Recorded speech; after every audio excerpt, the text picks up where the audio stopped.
Soybean के second spray में ऐसा कौन सा कीटनाशक ले जिससे रिंग कटर भी खत्म हो, साथ ही साथ में रस चूसने वाले कीटों का भी सफाया हो। और क्या सोयाबीन की इन दोनों बड़ी समस्याओं को एक ही कीटनाशक से नष्ट भी किया जा सकता है या नहीं। और किसान मित्रों, सोयाबीन के जो सेकंड स्प्रे है उसके अंदर आपको फफूंदनाशी भी उपयोग में लेना चाहिए या नहीं लेना चाहिए। आपके इन सभी सवालों के जवाब देने के लिए हमने सोयाबीन सीरीज के इस खास वीडियो को बनाया है, जिसके अंदर हम जानेंगे कि सोयाबीन के सेकंड स्प्रे के अंदर आपको कौन सा कीटनाशक लेना चाहिए, कौन सा फफूंदीनाशक आपको लेना चाहिए और कौन से फफूंदीनाशक को आपको उपयोग में नहीं लेना है। और साथ ही साथ में इस स्प्रे के अंदर हम ये भी जानेंगे कि सोयाबीन की फसल के अंदर फ्लावरिंग को बढ़ाने के लिए बेस्ट टॉनिक कौन सा आता है। तो अभी तक आपने हमारे YouTube चैनल को सब्सक्राइब नहीं करा तो नीचे दिए बटन में जल्दी से क्लिक करके चैनल को सब्सक्राइब कर लीजिए और बिना किसी देरी के इस वीडियो को अपन शुरू करते हैं।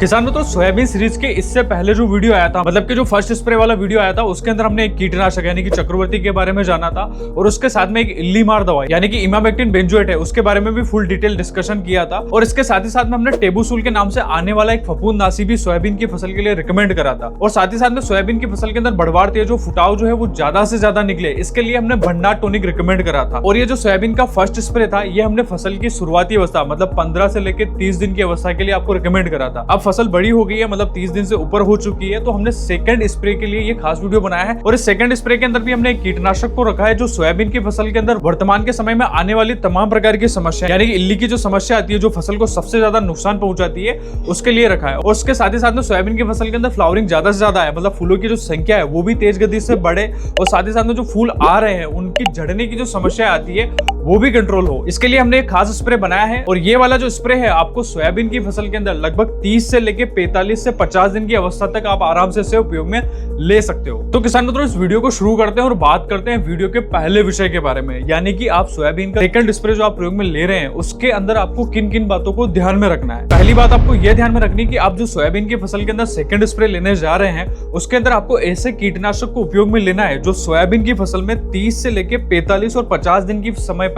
आने वाली सभी प्रकार की समस्या हो, चाहे वो इल्ली की समस्या हो, चाहे वो रस चूसक कीटों की समस्या हो, तो इन सभी के ऊपर वो अच्छे तरीके से काम करे। इल्लियों के अंदर भी अगर मैं बात करूं तो गर्डल बिटल, जिसका जो गर्डल बिटल का जो लार्वा आता है वो सोयाबीन की फसल को 30 से लेके 50 से 60 दिन की अवस्था तक सबसे ज्यादा नुकसान पहुंचाता है। और इसके अलावा तंबाकू इल्ली जो रहती है वो पत्तियों को शुरुआती अवस्था में काफी ज्यादा डैमेज करती है और जब फ्लावर का नया बर्ड बनता है तो उसे भी खा के नष्ट कर देती है। तो ये तंबाकू इल्ली के ऊपर भी ये कीटनाशक अच्छे से काम करना चाहिए। उसके अलावा जो तना मक्खी रहती है उसके एडल्ट इंसेक्ट जो रहते हैं, मतलब जो उड़ने वाली मक्खी रहती है, उसको भी ये अच्छे तरीके से कंट्रोल करे। और उसके साथ ही साथ में जो सेमिलूपर मतलब जो हरे कलर वाली जो इल्ली आती है उसके ऊपर भी आपको अच्छे से रिजल्ट देखने को मिले, इसलिए आपको ऐसा ही इंसेक्टिसाइड लेना है कि इन सभी प्रकार की समस्याओं के ऊपर उसके रिजल्ट आपको अच्छे से मिले। क्योंकि क्या होगा ना किसान मित्रों, अगर आपने कोई ऐसा कीटनाशक ले लिया जो सिर्फ और सिर्फ रस चूसने वाले कीटों पे काम करे, जैसे सफेद मक्खी हो गया हो, माहू हो गया हो, हरा तिला हो गया, अगर इन्हीं के ऊपर वो काम करेगा तो फिर आपको इल्लियों के मारने के लिए अलग से कीटनाशक लाके स्प्रे करना पड़ेगा।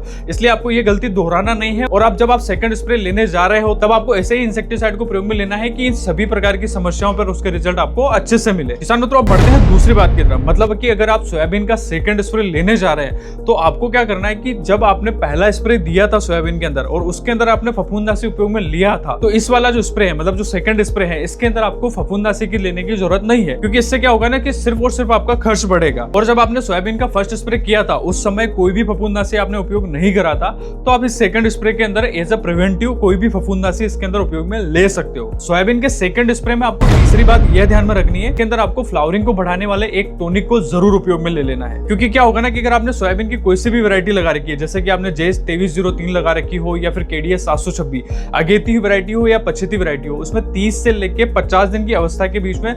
फ्लावरिंग जो है वो आना शुरू हो जाती है। इसलिए ये सबसे उचित अवस्था रहती है जब आप उसके अंदर फ्लावरिंग को बढ़ाने के लिए कोई भी पीजीआर या फिर कोई भी टॉनिक को प्रयोग में लेंगे, तो आपको जो है सोयाबीन के प्रति पौधे फूलों की जो संख्या रहेगी वो ज्यादा से ज्यादा देखने को मिलेगी। और सोयाबीन का सेकंड स्प्रे करते समय आपको लास्ट और अंतिम बात यह ध्यान में रखनी है, आप कोई सा भी कीटनाशक ले, कोई सा भी फफूंदनाशी ले या फिर उसके साथ में फ्लावरिंग को बढ़ाने वाला कोई सा भी टॉनिक ले, उसके साथ में आपको चिपको गोंद जो कात्यायनी का केटेलाइजर के नाम से आता है उसको प्रयोग में लेना बिल्कुल भी नहीं भूलना है। क्योंकि अभी का जो मौसम है उसमें लगातार बारिश आ रही है और बारिश का कोई फिक्स समय नहीं रहता है, मतलब कभी भी आ सकती है। हो सकता है आपने स्प्रे दिया, उसके 1 घंटे तुरंत बाद ही बारिश आ जाए। इसलिए आपको चिपको गोंद अगर आप इन दवाइयों के साथ मिला के डालोगे तो ये क्या करेगा, दवाई जो रहेगी वो पत्तों के ऊपर अच्छे से चिपका के भी रखेगा और साथ ही साथ में चिपको की ट्रांसलेमिनार एक्शन भी होती है। मतलब जब भी दवाई पत्तों के ऊपर गिरेगी तो पत्तों से अवशोषित होकर पत्तों के निचली सतह तक पहुंच जाएगी, जिससे आपको दवाई के जो है रिजल्ट भी तेज मिलेंगे, साथ ही साथ में लंबे समय तक रिजल्ट मिलेंगे। इसलिए आप सोयाबीन का जब भी सेकंड स्प्रे कर रहे हैं तो उसके साथ में चिपको गोंद जो है वो जरूर मिला लें। किसान मित्रों, वीडियो में हम आगे बढ़ते हैं और बात करते हैं वीडियो के सबसे महत्वपूर्ण विषय के बारे में, यानी कि सोयाबीन की फसल के अंदर आपको कौन सा इंसेक्टिसाइड प्रयोग में लेना है। सोयाबीन के सेकंड स्प्रे की अगर मैं बात करूं, जिसके अंदर आपको बीटा साइक्लोथ्रिन 8.4 और उसके साथ में इमिडाक्लोप्रिड 19.8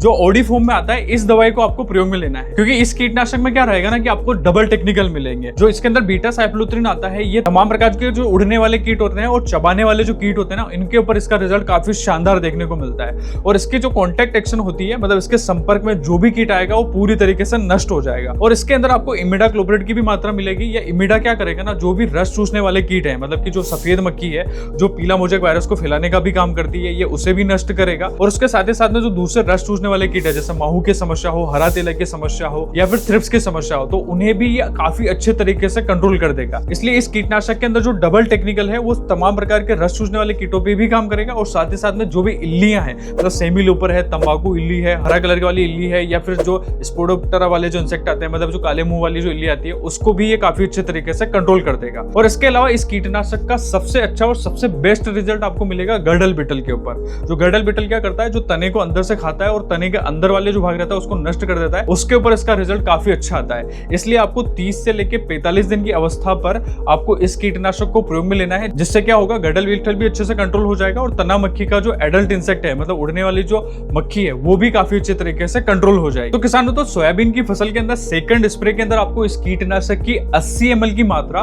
150 से 200 लीटर पानी के अंदर घोलना है और आपको 1 एकड़ के लिए छिड़काव के रूप में उपयोग में ले लेना है, जिससे तमाम प्रकार की जो समस्या है, मतलब अभी के समय जो मेन समस्या आ रही है आपकी फसल के अंदर, वो काफी अच्छे तरीके से कंट्रोल हो जाएगी। अब बढ़ते हैं हम सेकंड प्रोडक्ट की ओर, जो कि हमने स्पेशल सोयाबीन की फसल के अंदर फूलों की जो संख्या रहती है वो बढ़ाने के लिए इस्तेमाल में लिया है। और साथ ही साथ में जो फ्लावर ड्रॉपिंग की जो समस्या आती है, मतलब 30 से 45 और 50 दिन की जब अवस्था रहती है, अक्सर उस समय ये देखा जाता है कि जो फूल झड़ने की जो समस्या है वो भी काफी देखी जाती है। तो इसको कंट्रोल करने के लिए हमने कात्यायनी ब्लूम बूस्टर, जिसके अंदर आपको होमोब्रोसिनोइड 0.04% पाया जाता है, इसको आपको उपयोग में लेना है। ये क्या करेगा, सोयाबीन के अंदर जो फ्लावर रहते हैं उनकी संख्या को बढ़ाएगा। साथ ही साथ में अगर पौधे की वानस्पतिक वृद्धि ज्यादा हो रही है या फिर पौधा फूल पे नहीं आ रहा है, तो उसे क्या करेगा, ये फ्लावरिंग पे लाने में भी मदद करेगा। और उसके अलावा सोयाबीन की फसल के अंदर अगर फूल झड़ने की समस्या आ रही है तो उसके ऊपर भी कंट्रोल करेगा। और उसके साथ ही साथ में जब फलियां बनती है और फलियों में जो दाने की क्वालिटी रहती है, मतलब सोयाबीन का जो दाने की क्वालिटी है, उसको बढ़ाने का भी ये काम करेगा। इसलिए आपको